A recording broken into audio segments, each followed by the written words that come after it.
सभी प्यारे बच्चों का आज की कक्षा में स्वागत है। प्यारे बच्चों, आज हम कवर करने वाले हैं यमुना छवि, जो कि भारतेंदु हरिश्चंद्र हिंदी गद्य के जनक हैं। उन्होंने इस लेसन को लिखा है।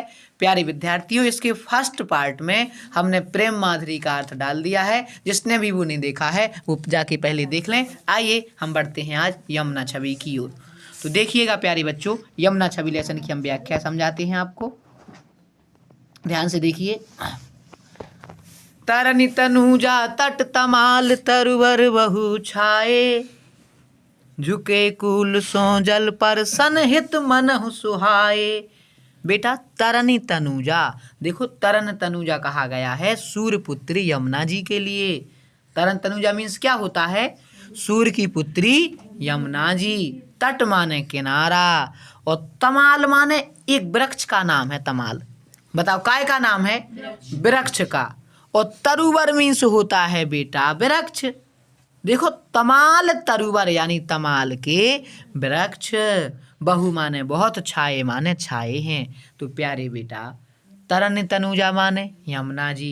तो देखो यमुना जी के किनारे तमाल के बहुत वृक्ष छाए हैं। आ गया। और देखो इसमें तरनी तनुजा ताता बार बार आया है बेटा, इसलिए अनुप्रास अलंकार है। कौन सा है? अनुप्रास। और देखो ताता बार बार लगातार आया, इसलिए इसमें वृत्त्यानुप्रास है। जब आप बड़े हो जाएंगे ना तो कंपटीशन में ये काम बहुत चीज आएगी कि जब कोई वर्ण एक दाल लगातार बार बार आए तो वहां वृत्त्यानुप्रास होता है। अनुप्रास का एक भाग है, उसके 5 भाग होते। तो इतना समझ में आ गया। देखो तरन तनुजा किसे कहा गया है? यमुना जी को। तो यमुना नदी के किनारे तमाल के बहुत सारे वृक्ष छाए हैं। आगे बढ़े, ध्यान से सुनिएगा। झुके कूल सो जल पर सनहित मनहु सुहाए। झुके मतलब झुक रहे हैं, कूल मतलब किनारे, सो माने से, जल यानी जल को, परसन माने स्पर्श करने के लिए, हित अपना लाभ, और मनहु माने मानो, सुहाए माने सुशोभित हैं।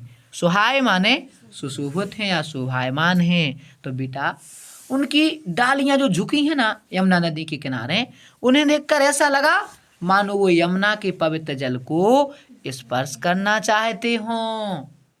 झुके कूल सो, कूल मीन्स किनारे, जो डालियां हैं बेटा उनके तमाल की, तो वो इस प्रकार झुकी हुई हैं मानो वो यमुना जी के पवित्र जल को क्या करना चाहते हों? स्पर्श करना चाहते हों। अब देखो बेटा यहाँ आया हित मनहु सुहाए। जहां भी जनहु आ जाए, मनहु आ जाए, मानो आ जाए, जनो आ जाए, तो उसमें उत्प्रेक्षा अलंकार होता है। बताओ कौन सा अलंकार होता है? उत्प्रेक्षा। ये डिटेल से हम आपको इसलिए बता रहे ताकि 5 क्वेश्चन आने हैं पद्यांश से रिलेटिव, तो किसी भी समय वो किसी भी लाइन का कोई भी क्वेश्चन कर सकता है उससे रिलेटिव, इसलिए बेटा हम आपको ये बता रहे। बोलो बात समझ में आई ना बात? और देखो अगर इसमें कभी कभी तो ये भी पूछ देता है कि उपमेय कौन है, उपमान कौन है, कौन क्या है। तो देखो जो मनहु है ना, मनहु है ना, ये मनहु वाचक शब्द होता है। मनहु क्या होता है? वाचक शब्द। और यहाँ तुलना किसकी की गई? तमाल के झुके वृक्षों की। तो तमाल के झुके वृक्ष हो गए उपमेय, और उपमान हो गए यमुना जी का जल। उपमान क्या हो गया बेटा? यमुना जी का जल। तो कभी कभी ये चीज भी पूछ लेता है इसमें। इतना समझ में आया? तो देखो ध्यान से। झुके कूल सो जल पर सनहित मनहु सुहाए, मानो ऐसा लगा किन्हें देखकर? तमाल के वृक्षों को देखकर, जैसे यमुना के पवित्र जल को वो स्पर्श करना चाहते हों। आगे सुनो। कीधो मुकुर में लखत उझक सब निज निज शोभा। कीधो माने अथवा, कीधो माने बेटा अथवा, मुकुर माने जल्दी बताओ। मुकुर मीन्स क्या होता है? दर्पण। मुकुर मीन्स दर्पण। लखत माने देखना, उझक माने उचक कर, सब माने सभी, निज निज माने अपनी अपनी शोभा। अथवा ऐसा लगता है मानो सभी उचक उचक कर अपनी शोभा को देखने के लिए झुक गए हों। या कैसा लगता है? मानो उचक उचक कर आगे सभी अपनी शोभा देखने के लिए झुक गए हों कि हम कैसे लग रहे, हम कैसे लग रहे। अब देखो बेटा इसमें कीधो आ गया तो इसमें संदेह अलंकार है। क्या है? संदेह। कीधो जहां भी ये शब्द दिखाई दे, कीधो माने अथवा। वो एक एग्जाम्पल नहीं पढ़ाया था? नारी बीच सारी है कि सारी बीच नारी है, नारी ही की सारी है कि सारी ही की नारी है। तो ये इसमें कीधो आ गया बेटा। की आ जाए या आ जाए तो कौन सा अलंकार होता है? संदेह अलंकार। तो इसका अर्थ दोबारा से सुनिए। कीधो मुखर में लखत उझक सब निज निज शोभा। अथवा ऐसा लगता है कि जल रूपी दर्पण में सभी अपनी उचक उचक कर शोभा देखना चाहते हों। आ गया समझ में? नहीं आई समझने बेटा? आगे सुनो। के प्रणवत जल जान परम पावन फल लोभा। के प्रणवत, प्रणवत मत प्रणाम करना चाहते हो जल यानी जल को, जानी माने जानकर, परम पावन या फिर यमुना जी के जल को पवित्र मानकर, पावन फल लोभा, पावन फल लोभा यानी पावन फल पाने के लिए, उत्तम फल की प्राप्ति के लिए। और या फिर उन्हें ऐसा लगा कि यमुना के जल को पवित्र मानकर उत्तम फल की प्राप्ति के लिए सब उन्हें प्रणाम कर रहे हों। बताओ, प्रणवत यानी प्रणाम कर रहे हों। या फिर कैसा लगा कि यमुना जी के जल को पवित्र मानकर सभी उन्हें क्या कर रहे हों बेटा, प्रणाम कर रहे हों। आतप वारन वीर सॉरी तीर, आतप वारन तीर को सिमटे सवे छाए रहत। देखो बेटा, मनु यहां से है, मनु आतप वारन तीर को सिमटे सवे छाए रहत। फिर आ गया देखो मनु जनु मनु, हमने क्या कहा था इसमें, कौन सा अलंकार, उत्प्रेक्षा। तो मनु माने मानो, आतप क्या बेटा, प्यारे बेटा इसका अपन अर्थ लगाते मनु, मनु माने मानो, आतप, आतप मीन्स धूप, वारन, वारन मीन्स निवारण करने के लिए यानी धूप से बचने के लिए, तीर यानी तट, को सिमटे, सिमटे माने इकट्ठे, सब छाए रहते। या ऐसा लगता है कि मान लो धूप से बचने के लिए, काय से बेटा, मानो धूप के ताप से बचने के लिए सभी एक साथ इकट्ठे यहाँ छाए रहते हों। क्या करते हो, छाए रहते हों। ओके हरि सेवा हित ने रहे निरख नैन मन सुख लहत। के माने अथवा, देखो फिर अथवा आ गया यानी संदेह अलंकार। हरि सेवा यानी भगवान की सेवा के लिए, हित ने रहे, हित के लिए, निरख माने देखने के लिए, नैन माने आंखें, मन सुख लहत यानी आंखों को सुख प्रदान करने के लिए। या फिर बेटा ऐसा लगता है कि मानो उनके इसमें कौन बसते हैं, भगवान श्री कृष्ण। कौन बसते हो, भगवान श्री कृष्ण नदी में। तो या तो फिर ऐसा लगता है कि भगवान कृष्ण के दर्शन से मन और आंखों को शीतलता प्रदान करने के लिए, सुख प्रदान करने के लिए यहाँ आ गए हों। कृष्ण भगवान के दर्शन कर मन और आंखों को शीतलता और सुख प्रदान करने के लिए यहाँ एक साथ आ गए हों। बोलो समझ में आ गया प्यारे बेटा। अब देखो इसमें एक और चीज सुनो, इन सभी में भाषा विरज है, शैली मुक्तक है, छंद छप हैं बेटा, ये क्या है, छप। और इसमें शब्द शक्ति अभिधा है, इसमें गुण माधुर्य है और रस श्रृंगार रस है। कौन सा रस है प्यारे बच्चों, श्रृंगार रस। तो ये आशा करते हैं पैराग्राफ समझ में आ गया। हाँ देखो एक ये लिखा निज निज, अब दो बार एक जैसा शब्द आया लेकिन अर्थ अलग अलग नहीं हो तो वहां पुनरुक्ति प्रकाश अलंकार होता है।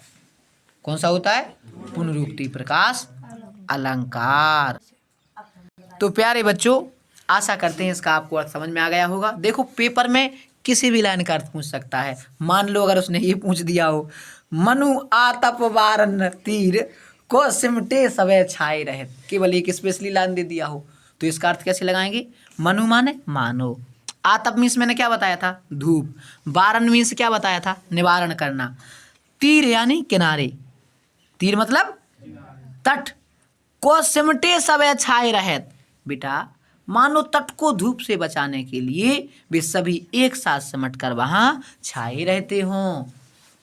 क्या लिखेंगे आप, मानो यमुना जी के तट को धूप से बचाने के लिए सभी तमाल के वृक्ष वहां एक साथ सिमट कर छाए रहते हों। आ गया ना समझ में। तो ऐसे किसी भी लाइन का वो आपसे पूछे प्यारे बच्चों, आपको उनका अर्थ बताना है। आगे बढ़ते हैं नेक्स्ट की ओर। तो प्यारे बच्चों नेक्स्ट बढ़ते हैं। देखो, तिन पे जे ही छिन चंद ज्योतिरा का निसियावत, जल में मिल के नभ अब नीलो तान तनावत, हो तो मुकुरमय सबे तबे उज्जवल एक ओभा, तन मन नैन जुड़ात देख सुंदर सो सोहा, सो को कभी जो छवि कह सके ताछन जमुना नीर की, मिलियवन और अंबर रहत छवि एक सिनभ तीर की। तिन पे जेही, क्या बोल रहे बेटा वो, तिन पे जेही, ध्यान से सुनो, तिन पे यानी जिन पर, जेही माने जिस, छिन माने क्षण, चंद्र माने चंद ज्योति यानी चंद की ज्योति को बोलते चांदनी। क्या बोलते बेटा, चांदनी। राका निसी, और रा का मीन्स क्या होता है, रात, सॉरी निसी माने रात और रा का माने पूर्णिमा, यानी पूर्णिमा की रात। काय की रात? पूर्णिमा की रात। आवत का बेटा? आवत। तो बेटा कवि कह रहे कि पूर्णिमा के चांद की किरणें जिस क्षण यमुना के जल पे पड़ती तो उन्हें ऐसे लगे मानो किरणें यमुना के जल में मिलकर, आगे कैसे लगे, जल में मिलके नभ, जल में मिलकर, नभ माने आसमान, अवनी माने भूमि, तान तनावत, बेटा तान तनावत माने, तान माने तंबू, तनावत माने तनी हुई हैं। तो जल में उन्हें ऐसा लगा मानो कि यमुना, मानो ये किरणें यमुना के जल में मिलकर पृथ्वी से आकाश तक एक तंबू तान रही हूँ। पृथ्वी से आकाश तक के क्या तान रही हूँ? तंबू तान रही हूँ। बोलो समझ में आया बच्चों? नेक्स्ट देखो, होत मुकुरमय सबे तबे उज्ज्वल एक ओभा, होत मुकुरमय, मुकुरमय माने दर्पण सा, ओभा माने शोभा, ओभा माने शोभा, जल्दी बताओ ओभा मीन्स क्या होता है? शोभा। उज्ज्वल माने प्रकाशित, उज्ज्वल माने उस समय बेटा इन किरणों का उज्ज्वलमय प्रकाश दर्पण के समान प्रतीत हो रहा था। काय के समान प्रतीत हो रहा था? दर्पण के समान।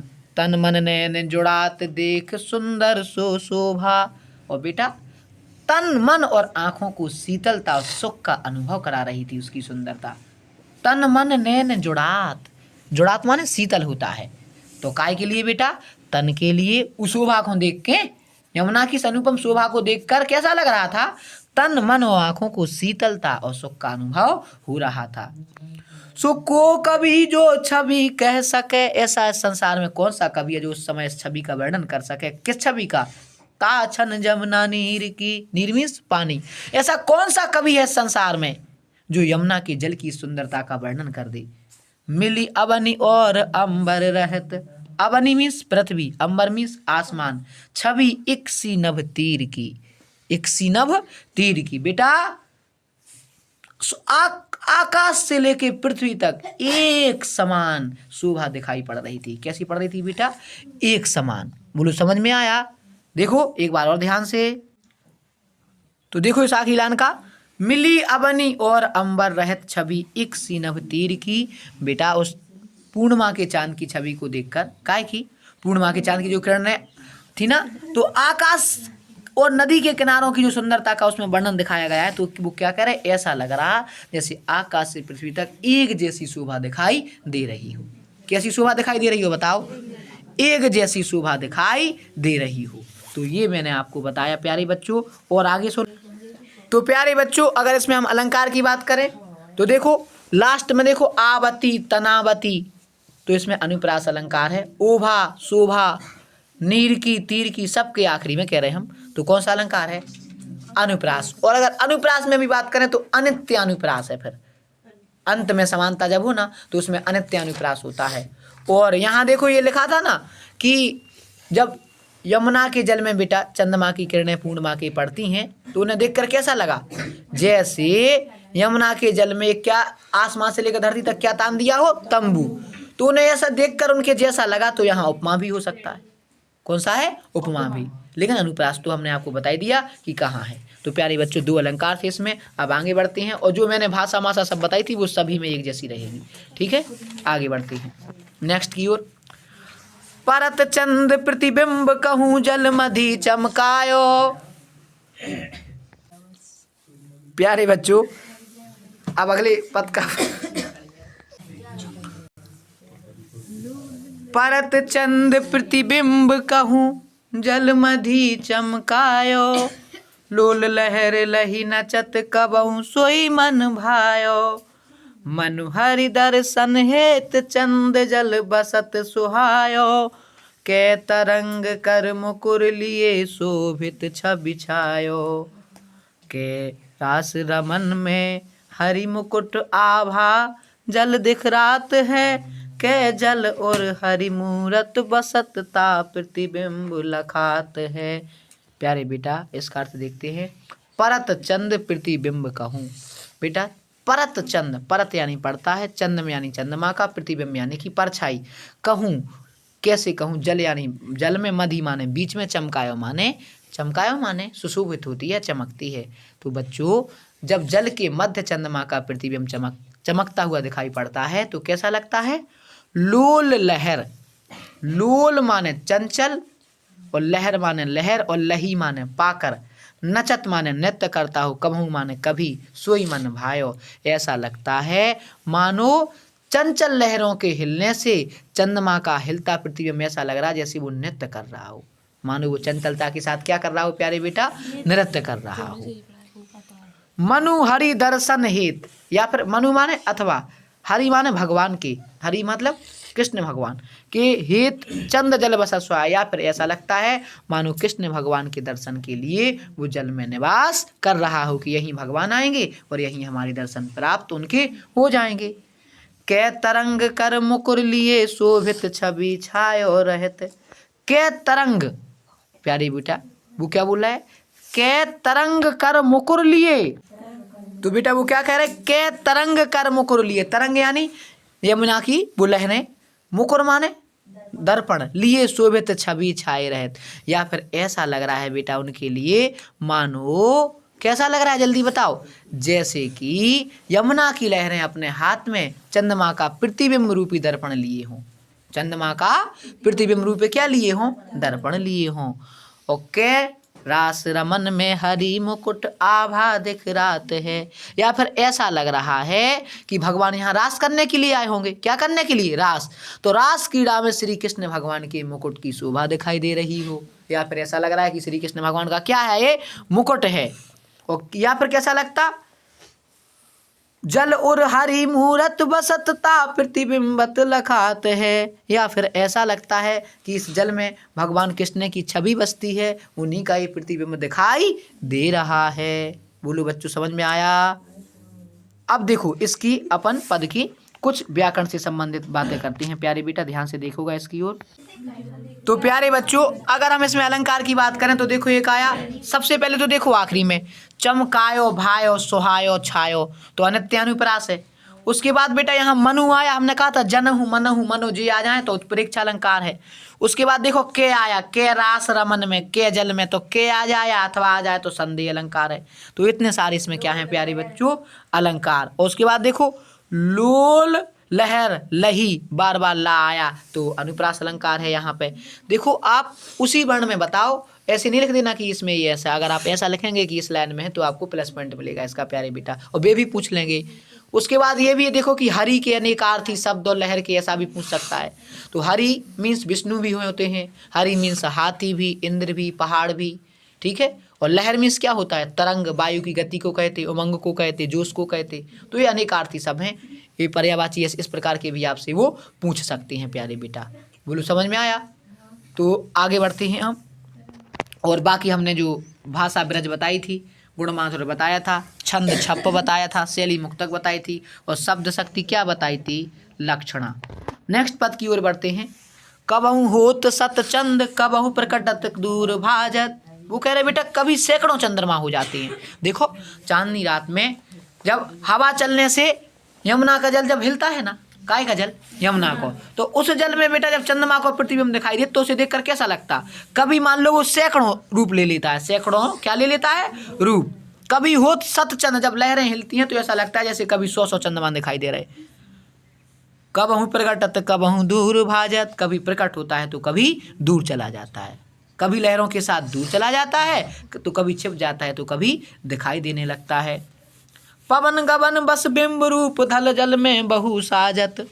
पवन यानी हवा, गवन यानी चलना, गवन यानी चलना, पवन गवन बस बिंब माने परछाई, रूप जल में बहु साजत यानी सुशोभित होता है। तो प्यारे बेटा वो आगे कहते हैं कि ऐसा लगता है, बताओ कैसा लगता है? तो प्यारे बेटा उन्हें ऐसा लगता है जैसे देखो पवन गवन बस बिंब, यानी पवन के बस में होकर जल में बहु साजत, जल में वो शोभायमान हो। कौन बेटा? चंद्रमा। कौन हो? चंद्रमा। उन्हें ऐसा लगता जैसे चंद्रमा का प्रतिबिंब मान लो लहरों के साथ साथ जल में सुशोभित हो रहा हो, कभी दूर या कभी पास। और या कैसा लगता उन्हें?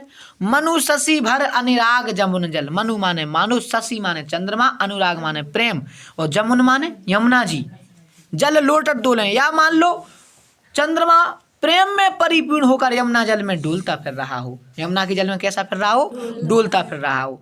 के तरंग की डोर, ध्यान से सुनना, जमुन जल लोटत डोले, मनु माने मानो, और शशि मीन्स चंद्रमा, भरे माने भरकर, अनुराग मीन्स प्रेम, जमुन जल जमुना जी के जल में, लोटत डोले, या फिर मानो ऐसा लगता है बेटा, कैसा लगता है बताओ, जैसे मानो चंद्रमा प्रेम में परिपूर्ण होकर यमुना के जल में डोलता फिर रहा हो। के तरंग की डोर हिंडोरन करत किलोरे, के तरंग की डोर हिंडोलन करत किलोलें, या फिर ऐसा लगता है बेटा कि यमुना की लहर रूपी डोर को पकड़कर उस पे झूला झूल रहा हो, क्रीड़ा कर रहा हो, झूला झूल रहा हो, क्या कर रहा हो, क्रीड़ा कर रहा हो। या फिर कैसा लगता, जल्दी बताओ, जैसे हाँ यमुना की लहर रूपी डोरी को पकड़कर जल के झूले में झूला झूल रहा हो, क्रीड़ा कर रहा हो। आगे सुनो प्यारे बेटा, के बाल गुड़ी नभ में उड़ी सोहत इत उत्धावती, या फिर ऐसा लगता है जैसे कोई बच्चा पतंग उड़ा रहा हो और वे इधर उधर सुशोभित दिखाई दे रही हो। और के अवगाहत डोलत को ब्रज रमनी, ब्रज रमनी यानी ब्रज की नारियां, और बेटा अवगाहत माने नहाकर, ब्रज रमनी माने ब्रज की नारी, जल आवती, आवती माने आती हैं, या फिर ऐसा लगता है मानो कोई ब्रज की युवती जल विहार करने के लिए चली आ रही हो, या ऐसा लगता है मानो कोई युवती क्या करने के लिए चली आ रही हो, जल विहार करने के लिए यहाँ चली आ रही हो। अब प्यारे बच्चों हम इसमें अलंकार की बात करते हैं, ध्यान से सुनो। देखो मनु आ गया, संदेह अलंकार, वो उत्प्रेक्षा अलंकार, और के आ गया बेटा तो कौन सा हो गया, संदेह अलंकार, और लास्ट में भाजत डोले धावती तो है सो अनित्यानुप्रास, तो उसमें क्लियर ही है। बोलो आया बेटा समझ में। और देखो ध्यान से, तो प्यारे बच्चों कौन कौन सा अलंकार मैंने बताया, मनु उत्प्रेक्षा अलंकार, के संदेह अलंकार, अनित्यानुप्रास। और अगर उसके बात करें तो देखो वे कह रहे या ऐसा लगता है जैसे बच्चे की पतंग आसमान में उड़ गई हो, और बता रहे चंद्रमा के बारे में, है ना। तो इस प्रकार जब एक उदाहरण को समझाने के लिए दूसरा एग्जाम्पल दिया जाए तो दृष्टांत अलंकार भी होता है। तो प्यारे बच्चों इसमें दृष्टांत अलंकार भी है। और अगर अपन इसमें विस्तार से बात करें, ध्यान से देखना बेटा, तो देखो वो पर्यायवाची भी पूछ सकता है। शशि के क्या क्या, शशि किसको कहते, चंद्रमा, और क्या है राकेश। नभ के क्या क्या है, आसमान, गगन, आकाश, तो ये भी पूछ सकता है वो आपसे। ठीक है प्यारे बच्चों, अब आगे बढ़ते हैं नेक्स्ट पद की ओर। मनु जुग पक्ष प्रत्यक्ष होत मिट जात जमुन जल, मनु माने मानो, मनु माने मानो, जुग माने दो, और पक्ष माने पक्ष, एक कृष्ण पक्ष और एक शुक्ल पक्ष। प्रत्यक्ष होत यानी दिखाई देते हैं, मिट जात यानी मिट जात जमुन जल। प्यारे बेटा जब चंद्रमा का प्रतिबिंब कभी अदृश्य हो जाता है, कभी दिखाई देने लगता है, तो कभी कह रहे ऐसा लगता है जैसे मान लो यमुना के जल में दोनों पक्ष आ गए हों, एक कृष्ण पक्ष और एक शुक्ल पक्ष। जब दिख जाता है, देखो जब चंद्रमा अदृश्य हो जाता है तो ऐसा लगता है जैसे कृष्ण पक्ष आ गया हो, और जब जैसे चंद्रमा दिख जाता है तो ऐसे लगता है जैसे शुक्ल पक्ष आ गया हो।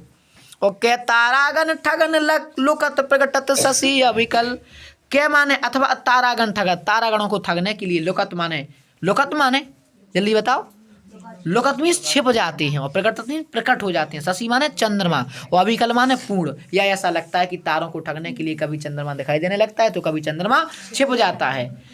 के कालिंदी के नीर पतंग तितो उपजावत, के कालिंदी के नीर, कालिंदी के नीर, नीर मीन्स कालिंदी नीर माने यमुना के जल में, यमुना के जल में तरंग उपजावत, तरंग उपजावत, अथवा वो कह रहे बेटा ऐसा लगता है कि यमुना के जल में जितनी तरंगें उत्पन्न होती हैं तितनो ही रूप धर मिलन तासों धावत, धावत माने दौड़ता है, उतने ही रूप धर कर चंद्रमा उनसे मिलने के लिए दौड़ रहा हो, चंद्रमा उनसे मिलने के लिए क्या कर रहा हो, दौड़ रहा हो।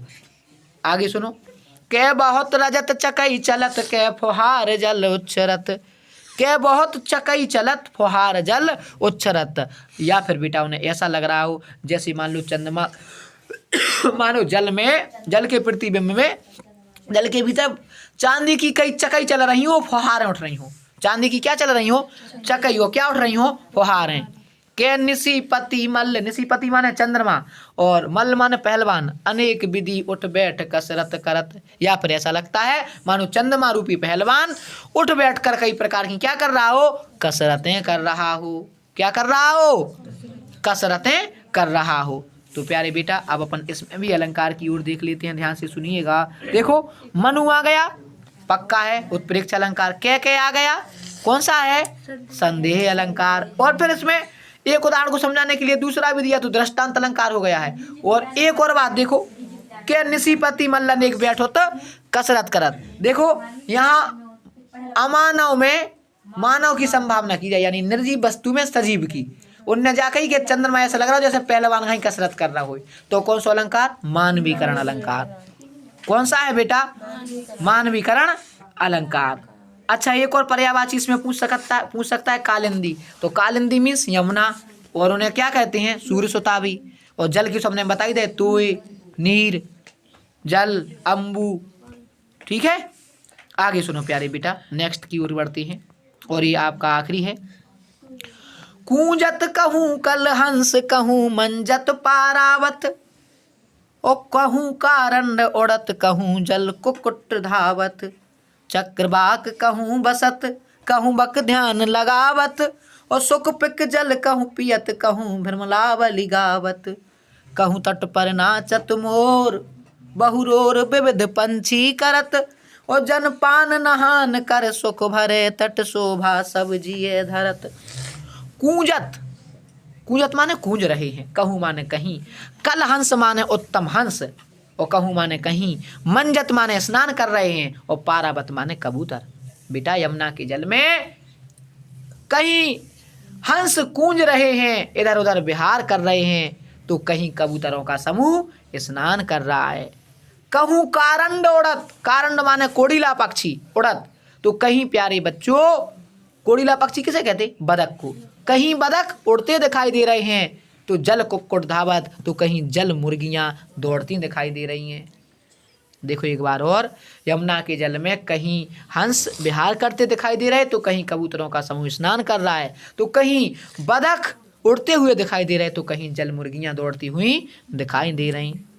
चक्रवाक कहूँ बसत, चक्रवाक यानी चकवा चकवी, तो बेटा कहीं पे यमुना के जल में चकवा चकवी की जोड़ियां विहार करती हुई दिखाई दे रही, तो बक ध्यान लगावत, तो कहीं बगला मछली को पकड़ने के लिए ध्यान में मगन दिखाई दे रहा है, तो कहीं बगला मछली पकड़ने के लिए ध्यान लगाए हुए है। सुख पिक जल कहूँ पियत, सुख माने तोता और पिक माने कोयल, कहीं तोता और कोयल यमुना का जलपान कर रहे हैं, तो कहूँ भ्रमलावली गावत। तो प्यारे बच्चों कहीं भौरों की पंक्तियां यमुना के जल में, काय की पंक्तियां? भौरों की पंक्तियां यमुना के जल में कमलों पर गीत गुनगुना रही हैं। कहूँ तट पर नाचत मोर, कहीं मोर नृत्य करता हुआ दिखाई दे रहा है, रो रो विविध पंछी करत, विविध प्रकार के पंछी शोर कर रहे हैं। जलपान नहान कर सुख भरे तट शोभा जिए लहत, और प्यारे बच्चों इस प्रकार से वे सभी उसमें स्नान कर रहे और विहार कर रहे और सुख का अनुभव कर रहे हैं। इस प्रकार यमुना की छवि का वर्णन भारतेंदु हरिश्चंद्र जी करते हैं। और आखिरी इसमें भी देख लो बेटा सभी अलंकार वगैरह, तो देखो ध्यान से, का इसमें बार बार आया है, तो अनुप्रास अलंकार है। कौन सा है? अनुप्रास अलंकार है। और इसमें आखिरी बार सुन लो, भाषा ब्रज है, अलंकार अनुप्रास है, गुण प्रसाद है, शैली मुक्तक है, छंद छप है, और शब्द शक्ति क्या है? अभिधा। और बेटा रस इसमें शांत है। कौन सा रस है? शांत रस है। आखिरी बार इसका एक बार अर्थ देखना है, देखो एक बार और देख लो, ठीक है इसका अर्थ। वो कह रहे कहीं यमुना के जल में हंस इधर उधर विहार कर रहे, तो कभी कहीं कबूतरों का समूह स्नान कर रहा है, तो कहीं बदक उड़ते दिखाई दे रहे, तो कहीं जल मुर्गियां दौड़ रही, कहीं चकवा चकवी की जोड़ियां विहार कर रही, तो कहीं बगला मछली को पकड़ने के लिए ध्यान लगाए हुए, तो कहीं तोता और कोयल यमुना का जलपान कर रहे हैं, तो कहीं भौरों की पंक्तियां यमुना के जल में कमलों पर गीत गुनगुना रही हैं, तो कहीं पर मोर नृत्य कर रहे हैं। इस प्रकार कई प्रकार से पक्षी क्या कर रहे हैं बेटा? कलरव कर रहे हैं। और इस प्रकार से सभी पक्षी यमुना के जल में सुख का अनुभव कर रहे हैं और तट की शोभा को बढ़ा रहे हैं। बोलो आ गया समझ में? तो प्यारे बच्चों आशा करते हैं आपको समझ में आ गया होगा। बहुत बहुत धन्यवाद।